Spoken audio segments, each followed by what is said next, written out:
Baik al-Muqaddam hari wa alihi wasallam wa ila bandar muqaddam Sayyid Rahman bin Muhammad Sagaf alhamdulillah Imam Bakhraj Syabakan bin Salim wa Akil bin Salim Ahmad bin Muhammad al-Hafiz Sahabi Sa'id Rahman Syukur wa Syukur Yasmin Abid al-Hasan subhanahu bil antas wa Rahman wa Ali bin Abdul Baris sallallahu alaihi wasallam kabar insyaallah wa sila bi ibad al-hadd al-hadd sallallahu ma'arif bin Ali bin Husain al-Hashir bin Muhammad al-Hashir bin Muhammad rasulullah sallallahu alaihi wasallam kabar Abu Bakar bin Sugab sallallahu al-Hamid أولكن أجن أين كنكن أولي وقد أرواهم أولي هاجبال سليم شمس بن عبد البنجاري شمر كسب الأنوار إسماعيل سيرني عن إسماعيل شمر زين بن عبد الغني إسماعيل أروي جميع مشاكل مالين وأوليد وليد مواتين ومواتين سما جمعين أن الله يتغشهم برحمة مغفرة من الوزيرة بركات وأسرار من ضايم في الدين والآخرة يجعلنا من حجبهم ويرزقنا محبتهم يتوفنا على ملتهم ويسرنا في جنوبهم الله يرزقنا الفتوح والرسول والرسول الجسد والقلب وروح النص أن الله يدعو علينا فتوح العارفين ويبقينا يهدينا إلى سبيل سبحان الله تعالى وأمرنا ويحسن أخلاقنا ويشفي رزقنا يشفي مرضنا أن الله يحفظنا ويحفظ أهلنا ويرحمنا كل البليات الأنجد والمهن وفتن ما ظهر منها وما بطن يختم لنا بالحسن بالنبي الفاتحة أعوذ بالله من الشيطان الرجيم بسم الله الرحمن الرحيم الحمد لله إياك نعبد وإياك نستعين اهدنا الصراط المستقيم صراط الذين أنعمت عليهم غير المغضوب عليهم ولا الضالين آمين. السلام عليكم ورحمة الله وبركاته. السلام عليكم ورحمة الله وبركاته. Dua kali hanya nyaring jawaban. Bismillahirrahmanirrahim. Alhamdulillah allazi an'amana bi taysiri siyami wal qiyam wa ja'ala sawaba zalika takfirul khotoya wal asam. Asyhadu an la ilaha illallah wahdahu la syarikalah wa asyhadu anna sayyidina Muhammadan abduhu wa rasuluh. Allahumma shalli wa sallim ala sayyidina Muhammad ibn Abdillah al-qaimi hukukillah adadama fi'imillah wa ala alihi ma dhaqat illa wa farajahallah. Marilah sama-sama kita dengan duduk dan hadirnya di masjid ini sama-sama melapaskan niat i'tikaf. Bismillahirrahmanirrahim. Nawaitu an atakifa fi hadzal masjid sunnatan lillahi ta'ala. Kita bersyukur kehadiran Allah subhanahu wa ta'ala atas segala nikmat yang telah dianugerahkan kepada kita. Hingga hari ini kita sudah memasuki tanggal ke-17 daripada bulan Ramadan, bulan yang mulia ini. Berarti kita sudah melewati 16 hari lebih perjalanan Ramadan ini dengan segenap rangkaian ibadah, amaliyah dan sebagainya, dengan harapan mudah-mudahan amal ibadah kita yang sudah kita laksanakan diterima Allah Subhanahu wa taala, dan mudah-mudahan itu menjadi sebab kita tetap istiqomah di jalannya. Amin ya rabbal alamin. Salawat juga salam tercurah selalu atas baginda Nabi sallallahu alaihi wasallam, pemberi syafaat, penolong umat. Mudah-mudahan sebagaimana kita mendapatkan syafaat Nabi, Allah juga berikan syafaat melalui bulan yang mulia ini, bulan Ramadan, juga syafaat daripada Al-Quranul Karim. Amin ya rabbal alamin. Setidaknya ada 3 peristiwa besar yang terjadi di tanggal 17 Ramadan ini. Yang pertama, peristiwa turunnya Al-Quranul Karim, yang mana pertama kali itu Al-Quran dari Lauhul Mahfuz diturunkan sampai pada Baitul Izzah pada langit dunia. Kemudian setelah itu diturunkan lagi kepada baginda Nabi sallallahu alaihi wasallam yang berupa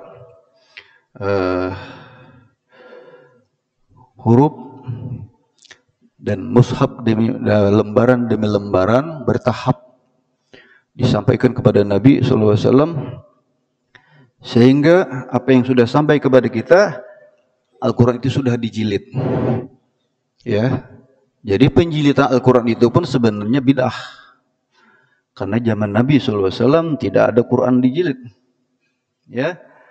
Maka yang sudah sampai kepada kita memberikan kemudahan kepada kita agar bisa mengamalkan Al-Qur'anul Karim. Yang mana cara mengamalkan Al-Qur'anul Karim itu bukan sekedar membacanya, tetapi pula mentadabburinya, mentartilnya, dan bisa mengamalkan apa-apa yang ada di dalamnya. Makanya disebutkan di dalam kitab Risalatul Mu'awanah, Al-Imam Al-Haddad menjelaskan,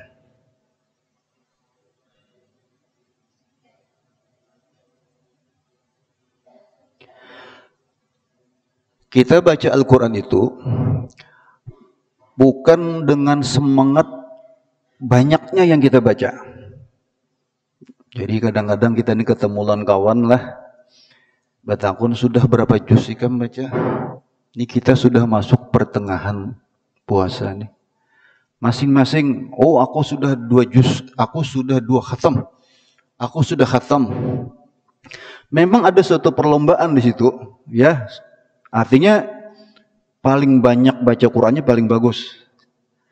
Tetapi apa yang dijelaskan oleh Imam Al-Haddad di dalam kitab beliau tersebut, membaca Al-Qur'anul Karim itu bukan cari banyaknya, tetapi berusahalah dalam baca Al-Quran itu dengan tartil dan tadabbur.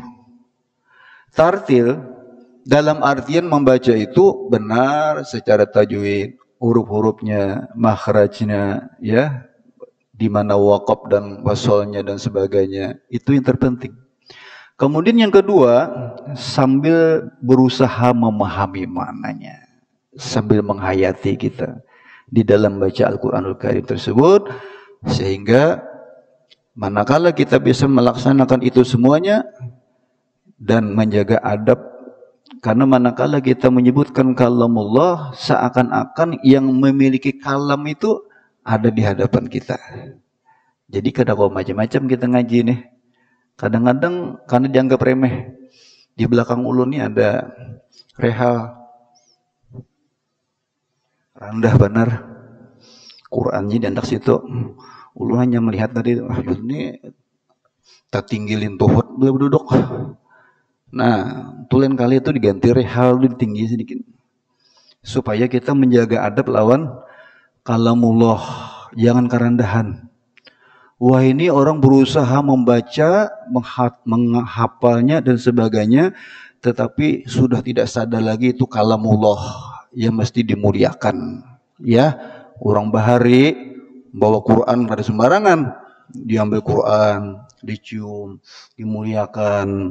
Jangan sampai ada sesuatu di atas Al-Quran, diandak di tempat yang tinggi, jangan sembarangan. Ini karena kita temukan banyak sekelompok orang baca Quran itu sambil bertimbai aja kena, ya, Qurannya itu. Maka perlu dijaga adab kita, karena itu adalah merupakan kalamullah. Hadis Nabi SAW, fadlul Quran ala sairil kalam kapadlir rahman ala sair khalqih. Keutamaan daripada Al-Quran dibanding dengan seluruh kalam, seluruh kalimat dan ucapan, itu ujar Nabi seperti keutamaan Allah yang maha penyayang atas seluruh makhluknya. Kada ada bandingannya, ya. Allah lawan makhluk, bagaimana membandingkannya? Sebagaimana Al-Quran yang isinya adalah kalamullah dibandingkan daripada kalam-kalam yang lain. Maka di 17 Ramadan ini perlu kita menjaga adab, ya, di dalam membaca Al-Quranul Karim. Mudah-mudahan kita semua bakal mendapatkan syafaat daripada Al-Quran. Amin ya rabbal alamin. Nabi SAW bersabda, Iqra'ul Quran fa innahu ya'ti yaumal qiyamah syafi'an li ashabih. Bacalah Al-Quran oleh kalian, ujar Nabi, ya, karena Al-Quran itu nanti pada hari kiamat akan mendatangi orang yang seringkali membacanya sebagai pemberi syafaat. Jadi kita semua berharap mendapatkan syafaat daripada Al-Quranul Karim ini. Dan antara bulan Ramadan dan Al-Quran itu tidak bisa dipisahkan.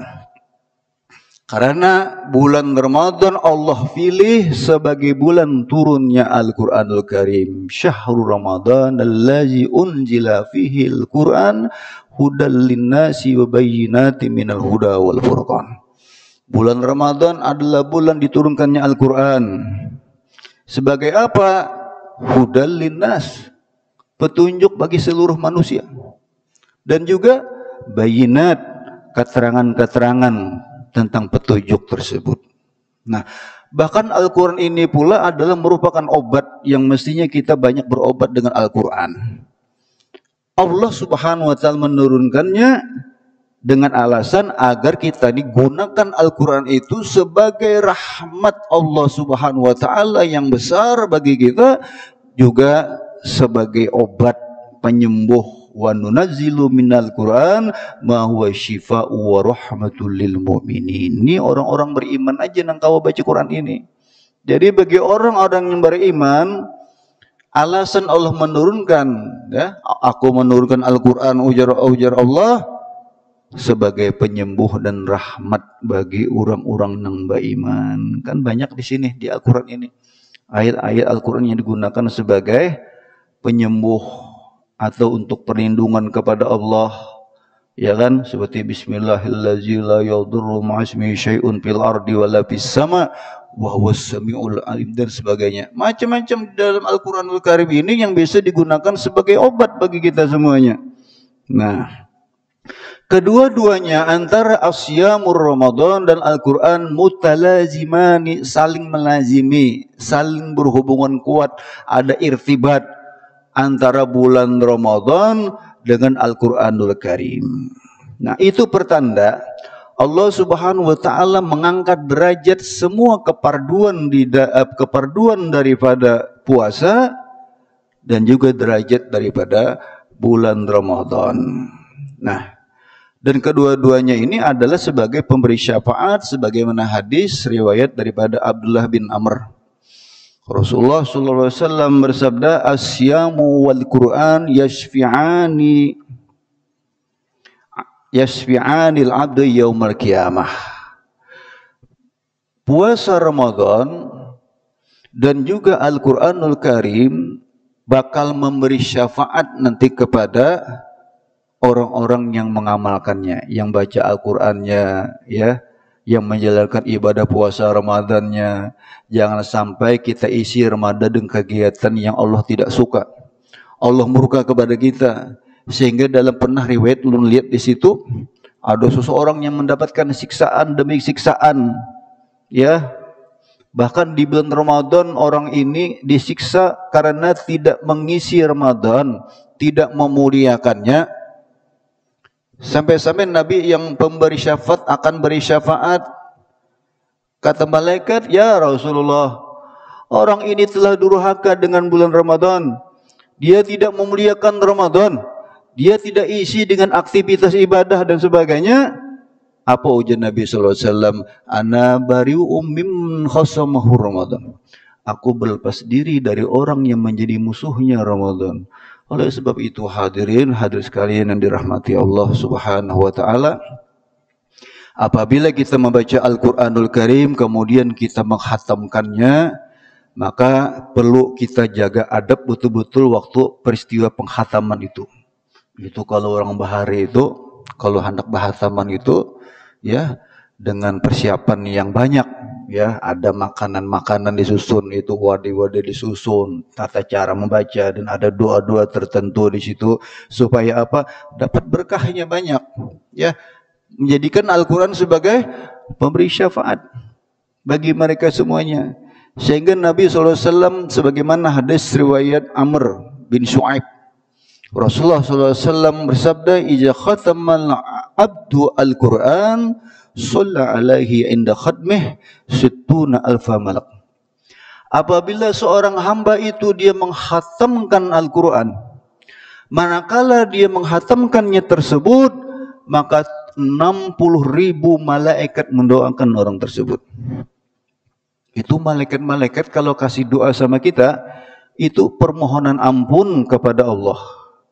Begitu pula memohon agar rahmat Allah Subhanahu wa Ta'ala diberikan kepada orang tersebut. diampuni dosa-dosanya. Dan manakala para malaikat itu berdoa minta kepada Allah, tidak sekali dua kali berdoanya, senantiasa mendoakan. Karena perbuatan para malaikat tidak seperti perbuatan manusia, ya. Karena malaikat la ya'sunallah ma amarahum wa yaf'aluna ma yu'marun. Dan senantiasa malaikat itu melaksanakan segala perintah-perintah Allah Subhanahu wa taala, tidak pernah durhaka, tidak pernah bermaksiat kepada Allah Subhanahu wa taala. Coba ulun betakun lempian sebaratan. Biasanya dalam Al-Qur'an itu ada satu surah yang paling sering kita baca, surah apa kira-kira? Surah Yasin. Ada yang jawab surah Yasin. Sampai-sampai ada orang yang di luar daerah itu, di Pulau Jawa tuh datang ke Banjar, itu madahkan Qur'annya orang Banjar itu Yasin.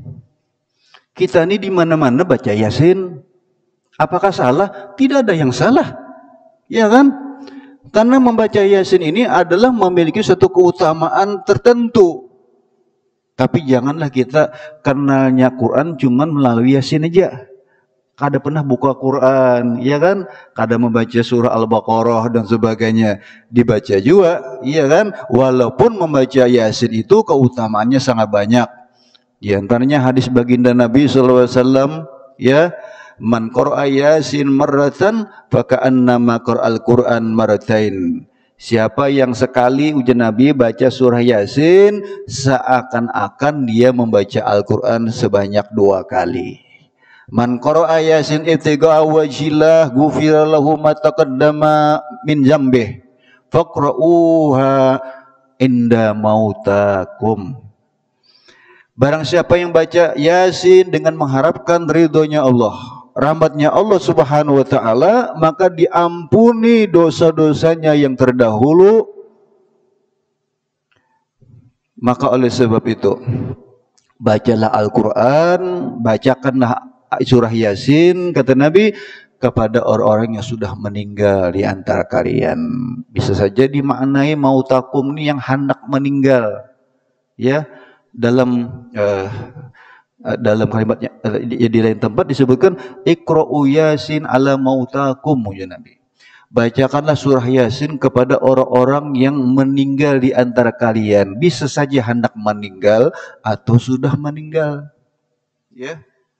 Ada juga kalimat laqinu mautakum bila ilaha illallah. Talkinkan orang-orang yang hendak meninggal, ya, bisa saja sudah meninggal, ditalkin dengan la ilaha illallah.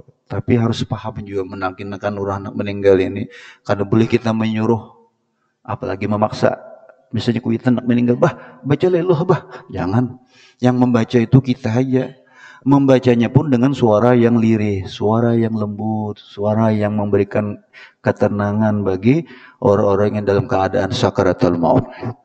Nah, dan Nabi SAW juga bersabda tentang kemuliaan surah Yasin, man qara'a Yasin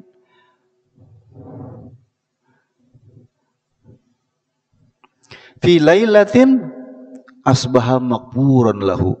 Malam hari kita membaca Yasin, pagi harinya sudah diampuni dosa kita oleh Allah Subhanahu wa taala. Man qara'a Yasin fi yaumin wa lailatin ittiqa wajhillahi ta'ala ghufira lahu. Siapa membaca surah Yasin ini di siang hari ataupun pada malam harinya, maka dosa-dosanya diampuni oleh Allah Subhanahu wa taala. Ada satu riwayat, sebelum ulun bahas yang lain, ini ada 3 peristiwa di tanggal 17 ini. Peristiwa Ghazwatu Badar, ya, terjadinya peristiwa Badar, terbunuhnya daripada pihak kaum muslimin itu sekitar ada 14 orang, ya, di peristiwa Badar itu. Kalangan orang-orang kafir Quraisy itu ada sekitar 70 orang. Itu terjadinya di tanggal 17 Ramadan. Nah, jadi ada riwayat ini, ya, bahwasanya daripada Al-Yafi'i, beliau menyebutkan bahwasanya aku di sini pernah mendengar ada sebagian daripada orang-orang soleh di sebagian negeri di Yaman. Manakala jenazah tersebut dikuburkan oleh dikuburkan, begitu pula dengan ada jenazah-jenazah yang lain dikuburkan di situ. Kemudian orang-orang yang berada di pekuburan itu pulang ke rumah masing-masing.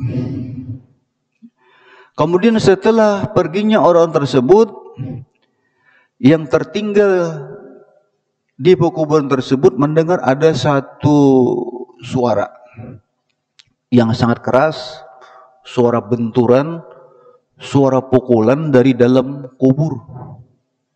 Ya.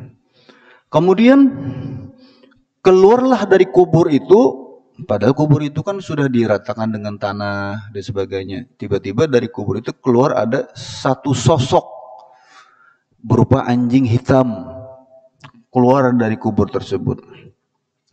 Salah seorang syekh yang ada di tempat waktu itu, "Waihak ish anta." Ada apa ini? Apa terjadi dengan engkau? Artinya memandiri lawan anjing tadi. Artinya, wahai anjing, kenapa kamu keluar daripada kubur ini tiba-tiba? Maka dijawab oleh si anjing hitam tadi, "Ana amalul mayit." Aku ini adalah amalannya si jenazah yang di dalam tadi. Kita ini kan kalau menggambarkan warna hitam itu, sosok hitam ini kan agaknya kurang bagus. Apalagi anjing yang memiliki najis mughallazah. Wah, ini tidak bagus ini. Berarti bayangan kita, amalan orang yang ada di dalam kubur tersebut tidak bagus. Faqala, ujar anjing tadi, hazadrafik, ditanyakan kepada oleh syekh tadi kepada anjing tadi, hazadrafik amfih. Itu suara yang keras, pukulan yang kuat itu menimpa dirimu kah atau terhadap si mayit yang di dalam itu? Apa jawaban si anjing tadi? Balfi, tapi itu menimpa kepada aku. Ya, pukulan itu kepada aku, ujar si anjing hitam tadi. Dan aku menemukan, kata si anjing, bahwasanya di sisi jenazah yang ada di dalam kubur tersebut, di situ ada surah Yasin dan ada surah-surah yang lain yang masing-masing memiliki satu fadilah. Mungkin ada surah Tabarak di dalam situ kan. Di sisi jenazah itu ada surah Yasin dan ada surah-surah yang lain, dan surah-surah daripada Al-Quran Al-Karim inilah yang menghalangi diriku dengan si jenazah itu. Jadi kata kaum haur si anjing tadi, karena dibatasi, dibentengi oleh surah-surah yang biasa dia baca mungkin waktunya hidup di dunia itu, termasuk surah Yasin, ya. Karena adanya bentengnya sangat kuat daripada surah-surah tersebut, maka aku terlempar, aku dipukul dan terkeluar aku. Ya, nang melacong anjing tadi itu keluar daripada kubur tersebut. Nah, makanya Allah Subhanahu wa taala pasti akan memberikan anugerah-anugerahnya kepada setiap pembaca Al-Quran, bukan hanya di dunianya saja, bahkan nanti di akhirat kita semuanya akan mendapatkan hasil setiap Al-Quran yang kita baca selama kita hidup di dunia ini. Mudah-mudahan Allah Subhanahu wa taala melepaskan kita semuanya daripada siksa kubur. Amin ya rabbal alamin. Ma'asyiral muslimin rahimakumullah.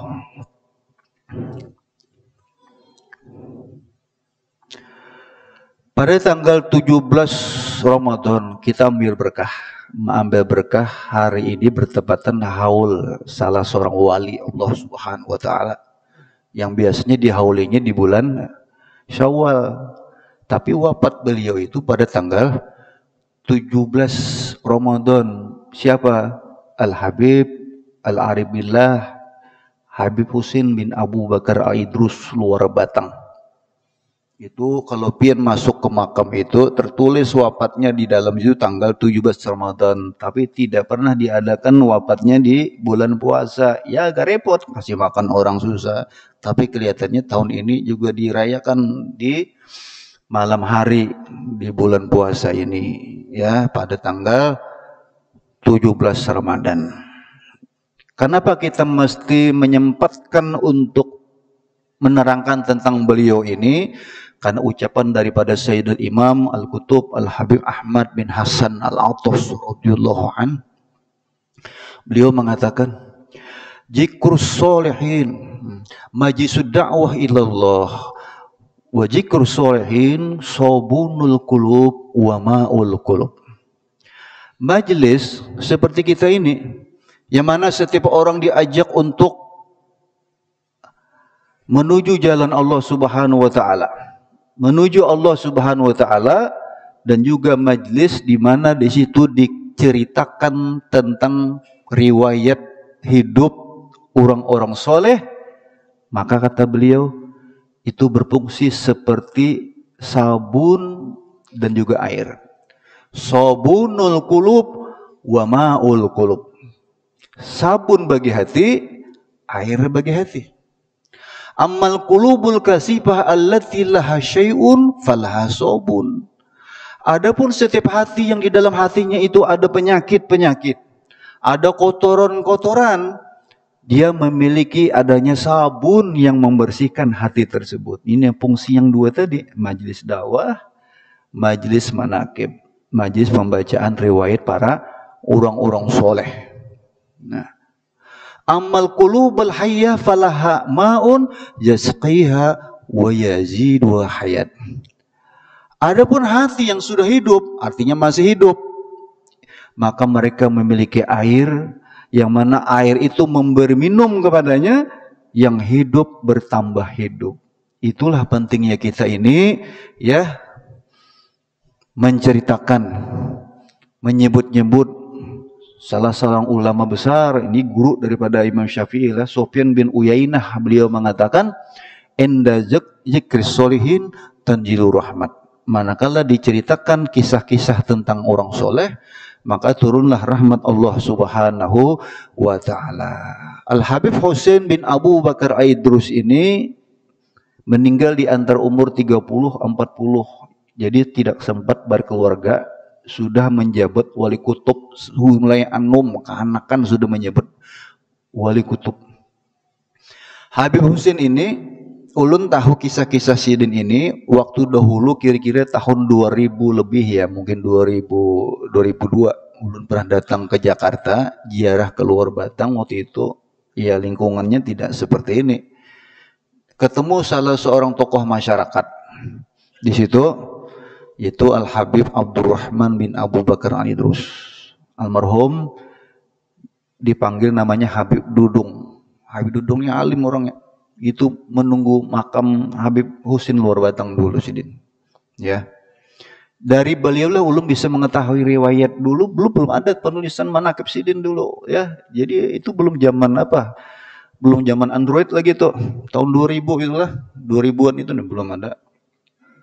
Jadi beliau menjelaskan lawan ulun manaqib daripada Al Habib Husain bin Abu Bakar Aidrus ini. Jadi ulun perhatikan yang pertama kali nyusun manaqib sidin itu ya sidin itu Habib Dudung tadi yang menyusun itu manaqibnya. Yang ada sekarang itu dari beliau itu, ya. Sidin sudah meninggal, kemudian ditambah-tambah sekarang ini manaqib penulisan beliau. Apa keutamaannya kita berziarah ke makam sidin? Para ulama habaib itu sudah masyhur di kalangan mereka. Kalau kita ziarah ke makam Habib Husain ini, belum kita masuk ke makamnya, baru berada di kompleknya, itu beberapa hajat kita kabul.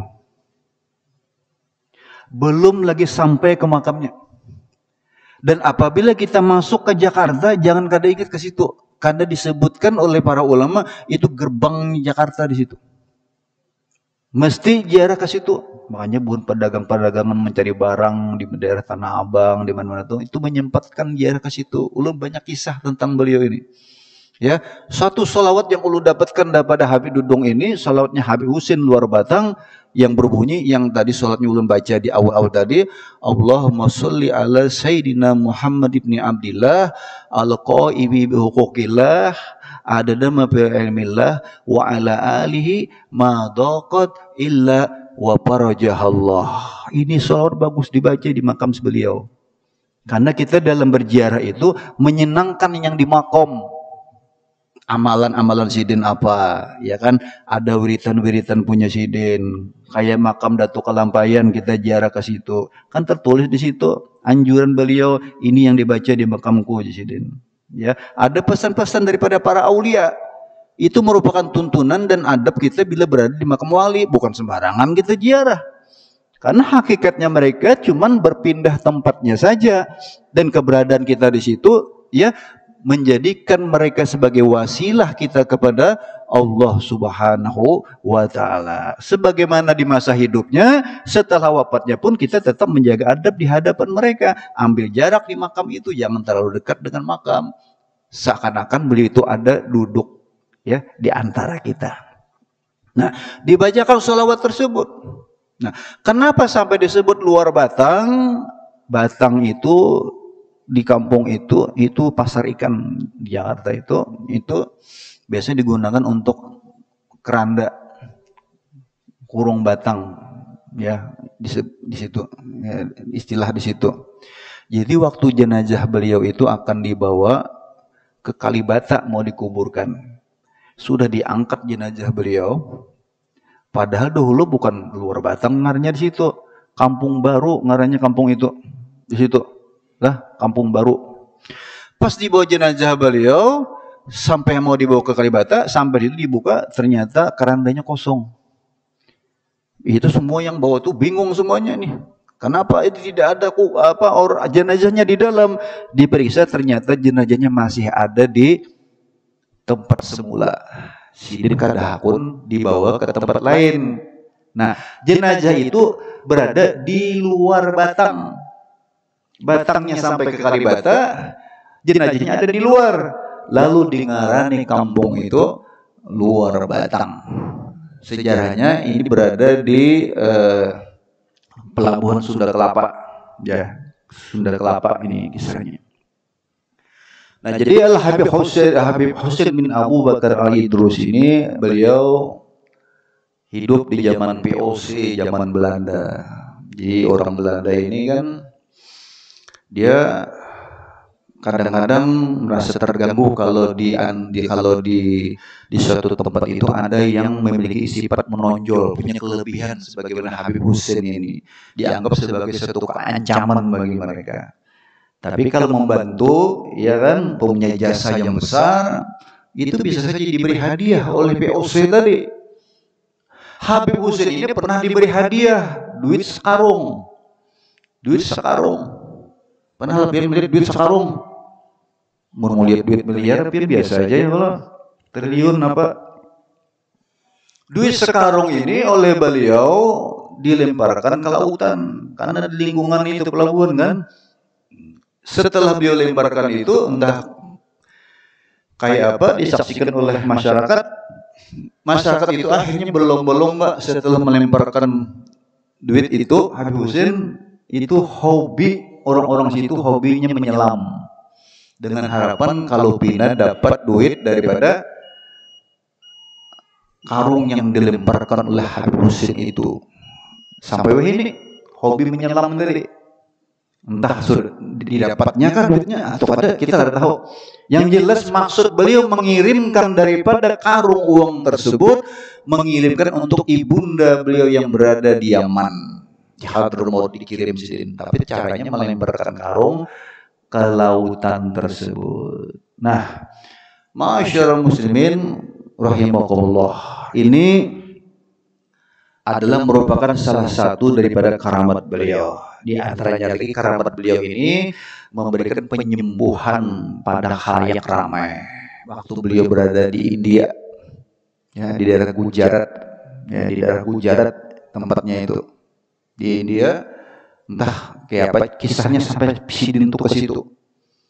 Waktu terjadi penyakit yang menular di sana, yang mana tidak ada vaksinnya, tidak ada penyembuhnya, tidak ada cara untuk menyembuhkan penyakit tersebut. Hanya Habib Husain bisa memberikan kesembuhan sehingga berapa banyak umat yang beragama Buddha waktu itu di situ masuk ke dalam Islam melalui kedua tangannya Al Habib Husain bin Abu Bakar Al-Idrus radhiyallahu anhu. Mudah-mudahan kita dapat berkah beliau. Mudah-mudahan Allah Subhanahu wa taala memberikan kesempatan kepada kita semuanya nanti untuk bisa berziarah ke makam Habib Husain bin Abu Bakar Al-Idrus. Amin ya rabbal alamin. Ini masuk ke sudah Isra nih. Padahal banyak lagi yang disampaikan lah. Nah, Hah? 10 menit lagi lah. Nah, nggih.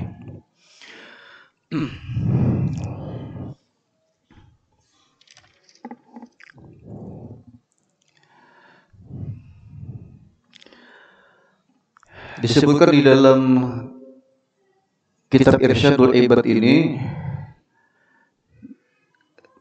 pesan daripada Syekh Zainuddin Al-Maribari, ketahuilah kata beliau, kita ini dalam mendekatkan diri kepada Allah Subhanahu wa taala yaitu dengan meninggalkan segala perkara yang mubah, itu tidak akan mencapai satu kesempurnaan kecuali kita meninggalkan daripada perkara-perkara yang haram. Sekarang di bulan yang mulia ini, perkara-perkara yang mubah tersebut dilarang oleh Allah. Tadinya kita bebas saja makan, minum pagi hari, jam-jam kayak gini biasanya diulahkan bini sudah kopi. Ya. Tetapi setelah kita memasuki bulan yang mulia ini, kita tidak boleh ngopi. Karena ini adalah aturan Allah Subhanahu wa taala yang tentu saja semua aturan-aturan yang datang daripada Allah itu memberikan kemanfaatan bagi kita semuanya, baik dari sisi dunia maupun akhirat. Karena kita punya perut yang isinya itu seperti mesin yang senantiasa bekerja. Ya, dalam 1 tahun cukup diistirahatkan selama 30 hari aja. Kadang-kadang kita ini perlu juga turun mesin. Ya, AC kita di rumah itu memang ada stop-stopnya, berputar terus.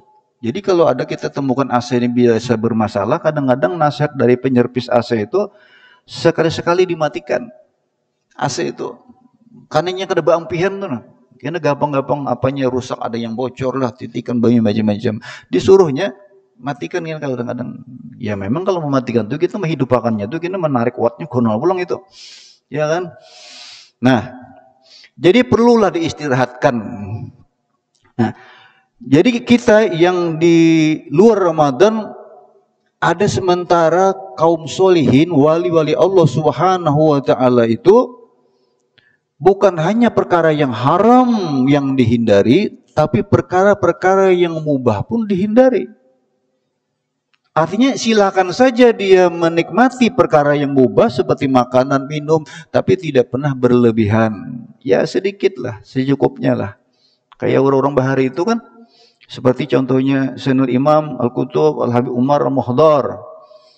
Itu beliau itu kalau puasa di luar Ramadan itu makan untuk berbukanya dan sahurnya cuman rutab. Jadi makanan beliau itu cuman rutab. Kadang memakan yang lain. Dan itu bertahun-tahun seperti itu. Mungkin kita bisa mencret itulah. Itu aja. Bahkan setiap beliau menanam daripada pohon anggur tersebut, ya, menanam pohon kurma tersebut, itu diawali dengan pembacaan surah Yasin. Sebuting pohon Yasin, sebuting pohon Yasin. Jadi berapa Yasin, seberapa buah pohon-pohon yang ditanam itu. Nah, itu diantara karamah beliau. Nah, jadi tidak akan sempurna. Barang siapa yang mengerjakan sesuatu perkara yang diharamkan, kemudian dia mendekatkan diri kepada Allah, meninggalkan segala perkara-perkara yang mubah, itu sama seperti orang yang meninggalkan yang fardu, mengerjakan yang sunat.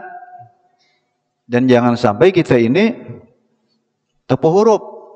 Itu namanya kita magrur. Kita tertipu karena lebih mengutamakan perkara-perkara yang sunat, tetapi meninggalkan yang wajib, yang dipardukan.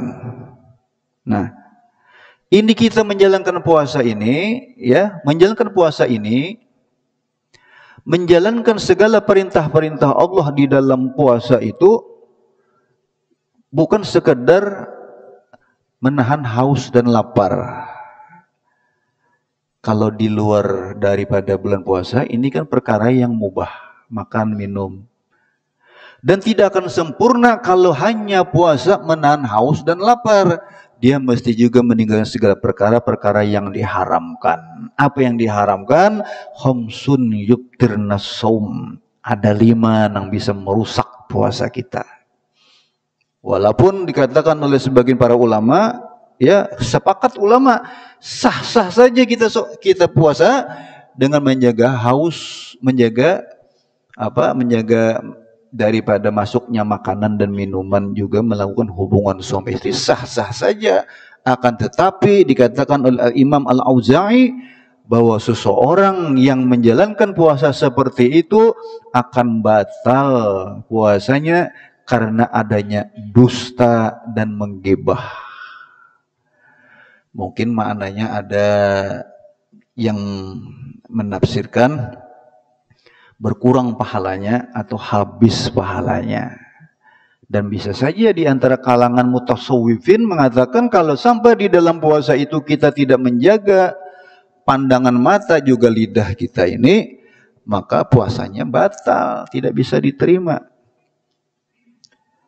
Apa yang 5 tadi? Yang 4-nya itu pekerjaan lidah, yang satunya perbuatan mata. Ya, yang pertama adalah dusta. Hartan puasa kita ini berdusta. Ya, yang kedua adalah adanya gibah. Gibah ini ukurannya adalah seandainya orang nang kita sambati itu nang kita kuya-kuya ngarannya ada di hadapan kita, itulah gibah. Tetapi orangnya ini kada ada di hadapan kita, baik secara fakta ataupun tidak. Kalau ternyata itu tidak fakta, bukan gibah lagi, itu sudah fitnah.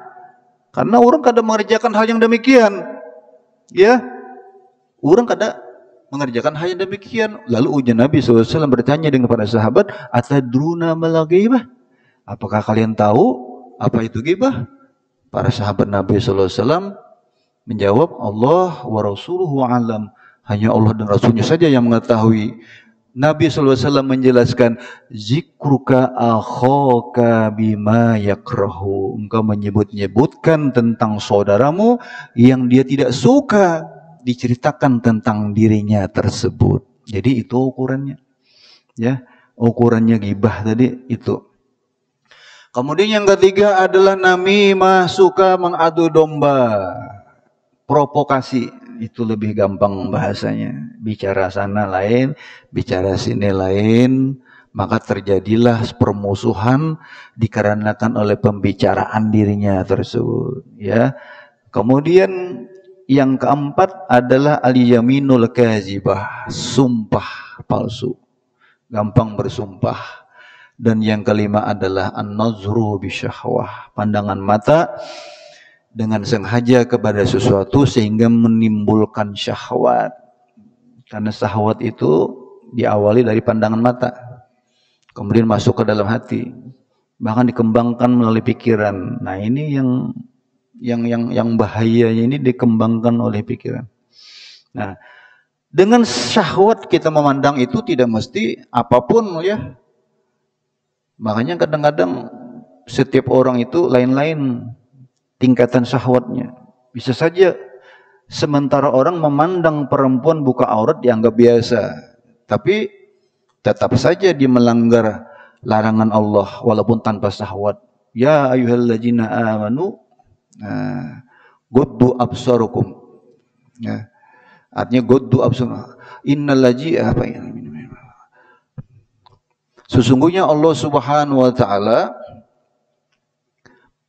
memerintahkan kepada orang-orang beriman agar dia menundukkan akan pandangan matanya. Karena sesungguhnya itu adalah merupakan cara untuk menjaga kehormatan seseorang. Jadi azkalahum, itu yang lebih baik bagaimana? Ya, yaguddu absarahum wa yahfazu furujahum. Nah, agar dia menjaga akan kehormatannya dan dengan cara menundukkan akan pandangan matanya.